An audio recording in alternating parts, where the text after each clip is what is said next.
Alright, let's apply the text wrap to the map that occurs at the bottom of page 48, and we'll also need to apply a little bit of scaling and nudging to the map so that it makes the text wrap, but it doesn't interfere with the text too much in a way that's going to make the text unreadable. This is the finished version. We are working in layout 22. So I am going to zoom in on this area, Command and Spacebar or Control Spacebar, click and drag, select the map, and we'll apply the text wrap to it. So if you have text wrap open, choose it from there. If not, it's there under your window menu. The type of text wrap we want is the wraparound object shape. And then we are going to need to change the contour options to detect edges, and it will ignore the white areas and find the edges of the graphic. We also need to set the offset to 12 points, and that's going to be the same all the way around that irregular text wrap. I'd now like to slightly increase the size of the map.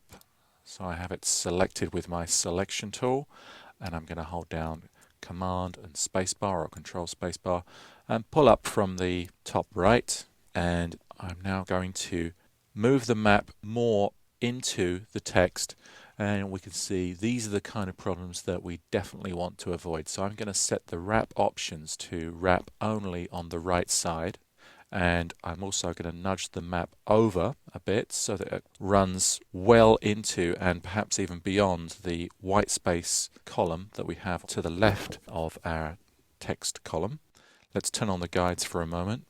W will do that. Okay, now if I wanted to adjust the text wrap manually, which I think I do, I would like to bring some text into that space there to create a more even looking text wrap. Then for that I'm going to need to go to my direct selection tool, click on the map itself, and then we will see the path around which the text is wrapping, and we can just pull those anchor points around.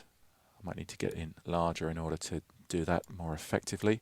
Pull those anchor points around so that we allow enough space for that text to move back to the beginning of the line.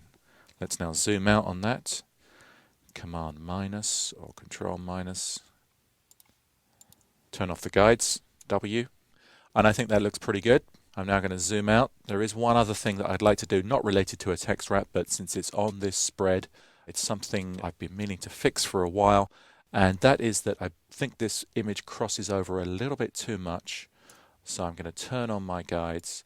I actually want to bring it back to about that point.